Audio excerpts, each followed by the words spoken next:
নমস্কার বন্ধুরা, welcome back to my channel পিউস kitchen. আজকে আমি তোমাদের সামনে আবার হাজির হয়েছি একটা সুইট ডিশ নিয়ে। একটা ডেজার্ট বানাবো, খুব লাইট মিষ্টি হয় এটা। তো তার আগে বলো তোমরা সবাই কেমন আছো? আমরা মোটামুটি ভালো আছি।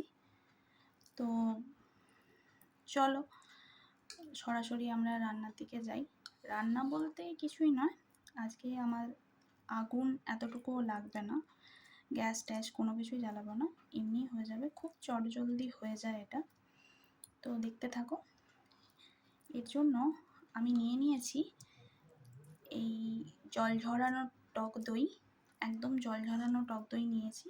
ভালোভাবে জলটা ঝরিয়ে নিয়েছি, এটাকে একটা শুকনো কাপড়ের মধ্যে দিয়ে ভালোভাবে জলটা ছেঁকে নিয়েছি।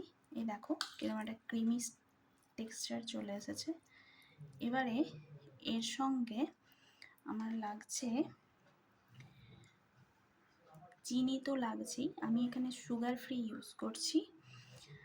আর লাগছে কিছুটা মিল্ক পাউডার, একটু পেস্তা, এটা গার্নিশিংয়ের জন্য, আলমন্ডস, আর একটু কাজু বাদাম। আমি এগুলোকে এরকম ছোট ছোট করে কুচিয়ে নিয়েছি। তো আর লাগছে একটু মিল্ক মেড দিচ্ছি আমি, এটা অপশনাল, তোমাদের ইচ্ছে হলেও তোমরা দিতে পারো, নাহলে স্কিপও করতে পারো। তো আগে চলো আমরা সমস্ত ইনগ্রেডিয়েন্টসগুলোকে একটা মিক্সার গ্রাইন্ডারে নিয়ে ব্লেন্ড করে নিই। তোমরা হাতেও করতে পারো, হাতে করলে কি হয় একটু টাইম লাগবে, মিক্সিতে করলে একটু তাড়াতাড়ি হয়ে যায়, এই আর। তো চলো সবগুলো একসাথে মিক্সড করে দিই। এর সাথে প্রথমে আমি দইটা দিয়ে দিলাম, তারপরে মিল্ক পাউডারটা দিয়ে দিচ্ছি।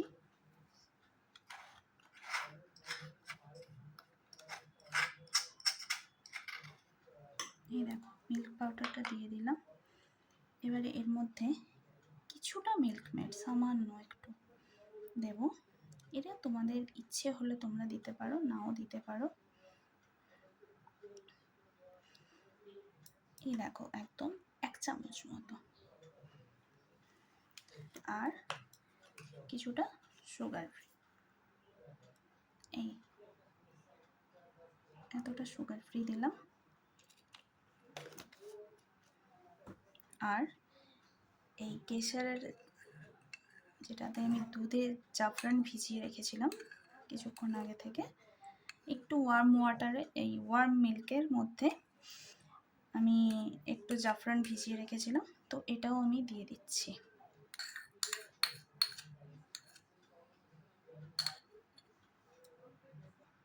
সরি বন্ধুরা, আমি আরেকটা ইনগ্রেডিয়েন্টসের কথা বলতে ভুলে গেছিলাম, সেটা হচ্ছে এই এলাচের গুঁড়ো।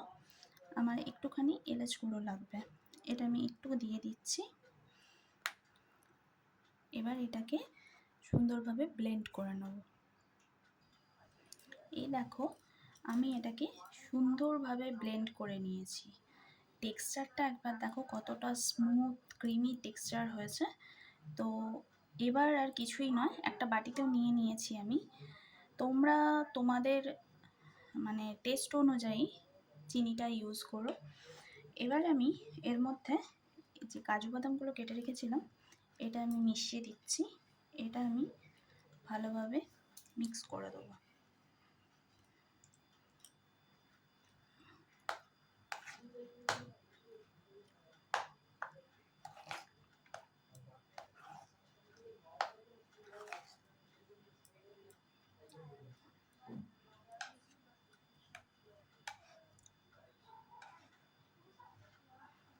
এবারে আর কিছুই না, এবার আমি এর ওপর দিয়ে কিছুটা কেশর দিয়ে দিচ্ছি, জাস্ট গার্নিশিংয়ের জন্য কিছুটা কেশর দিয়ে দিলাম। আর এই যে কুচনো পেস্তাগুলো ছিল, এই পেস্তাগুলো একটু দিয়ে দিচ্ছি। আমি এখানে 4টে পেস্তা কুচিয়ে রেখেছি, আর 2টো আলমন্ড দিয়েছি, আর 4টে কাজু বাদাম দিয়েছিলাম।